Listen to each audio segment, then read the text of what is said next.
सोमनाथ जी, आज के इस डिजिटल जमाने में सच को छुपाना बड़ा मुश्किल है।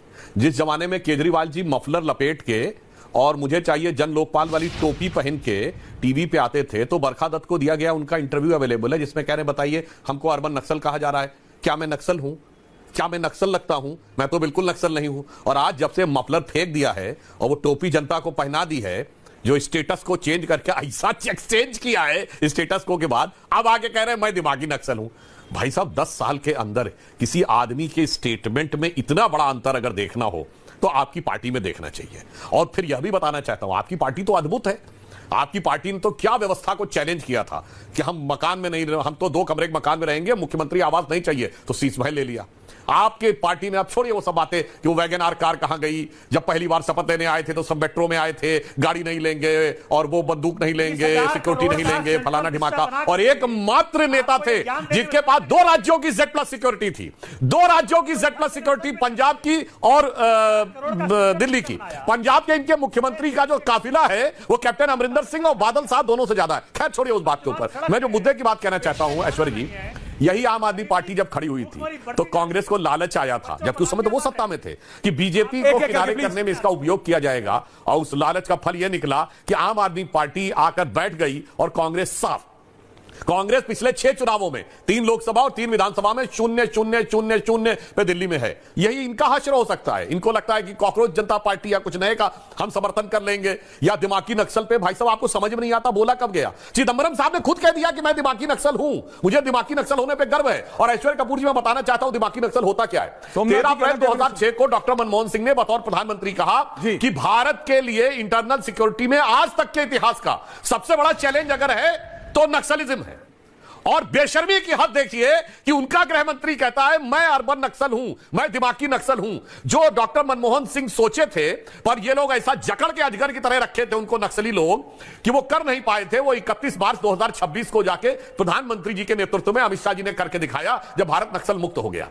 आप ये भी आपको बात बताना चाहते हैं भाई साहब, चिदंबरम साहब क्या बोले थे 2011 में? अरे आप लोग कुछ मत करिए नक्सलियों से, आप हथियार भी मत छोड़िए, आप अपना विचार भी मत छोड़िए, आप अपना संगठन ही मत छोड़िए, बस हम कह रहे हैं हमसे बात करने आ जाइए। क्या गजब था। क्यों सोमनाथ जी, जब पशुपति से लेकर तिरुपति तक 180 जिले नक्सलवाद की गिरफ्त में थे, दंतेवाड़ा में 75 से अधिक सीआरपीएफ के जवान मार दिए जाते थे और देश के बड़े विश्वविद्यालयों में जश्न मनाया जाता था, मिठाई बांटी जाती थी, वो अर्बन नक्सल थोड़ी था, वो दिमागी नक्सल नहीं था। और जब झीरम घाटी में कांग्रेस की पूरी लीडरशिप खत्म हो जाती थी, अरे वो भारत को बड़ा सुंदर और सामंजस्यपूर्ण लगता था। अब 0 जिले हो गए नक्सल प्रभावी।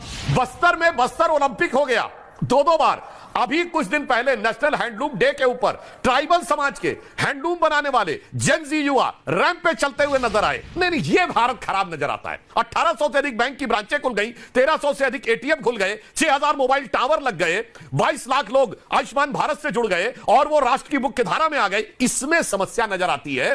और दहकते धधकते और पूरी तरीके से बर्बाद करते हुए क्षेत्र को वो नक्सली सही लगते थे। और मैं दूसरी बात कहना चाहता हूं, ये अर्बन नक्सल जानते क्या होता है ऐश्वर्य जी? आज नाग पंचमी का दिन है।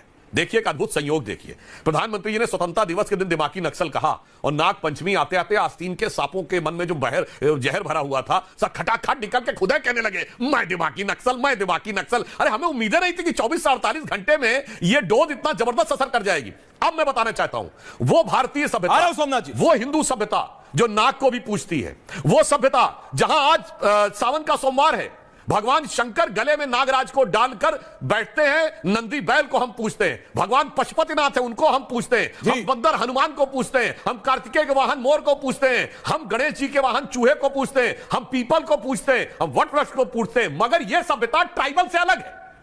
गौर सुनिए लाखों दर्शक, यह सभ्यता जो कण कण में प्रकृति को पूछती है वो तो ट्राइबल से अलग है। मगर एक मजहब और एक रिलीजन जिसका कोई भगवान से, कोई मैसेंजर, कोई कनेक्शन नहीं है ट्राइबल से, वन से, किसी से, उसमें परिवर्तित होने के बाद ट्राइबल संस्कृति बची रहेगी। जिसको यह समझ में आता है वो है दिमागी नक्सल। और फिर मैं बताना चाहता हूं असली दिमागी नक्सल कौन है, जिसको यह समझ में आता है, जिसको अब अगर एक लाइन में कह दूं, जय श्री राम के उद्घोष में उसे वॉर क्राई नजर आता है और सर्वधर्म से जुदा हो जाने में भी सेकुलरिज्म का सुमधुर संगीत सुनाई पड़ता है। वो है दिमागी नक्सल। मानना है और ये मेरा अटूट विश्वास है। कह दूं ये वो है सोमनाथ जी, रत्नाकर जी, कि इस देश का मूलभूत से हिंदू है। एक लाइन पूरी बोलिए ना, बोलिए। बोलिए, कम लोग हैं जो आपने ट्राइबल वाली बात कही वो मैं सब प्रमाण बोल रहा हूं कि सिर्फ और सिर्फ हमारे यहां, और मैं एक और बात बता दूं, सारे दर्शक समझ लें, जिसको हाफिज में साहब नजर आता है, हाँ। जिसको ओसामा में जी नजर आता है, जिसको जाकिर नायक में शांति का मसीहा नजर आता है, जिसको याकूब मेनन में जुडिशियल किलिंग नजर आती है, जिसको बुरहान वानी में भटका हुआ नौजवान नजर आता है, जिसको अफजल गुरु में हालात का मारा नजर आता है, जिसको इशरत जहां में बेटी नजर आती है, और भारत के सेना अध्यक्ष में सड़क छाप गुंडा नजर आता है और सर्जिकल स्ट्राइक का सबूत मांगता है, वो है नक्सल दिमागी। ये है दिमाग में घुसा हुआ नक्सल। और इसमें कोई दो राय नहीं होनी चाहिए। सोमनाथ जी, कोई काउंटर? रत्नाकर जी आ रहा हूं, दुबे जी आ रहा हूं उसके बाद।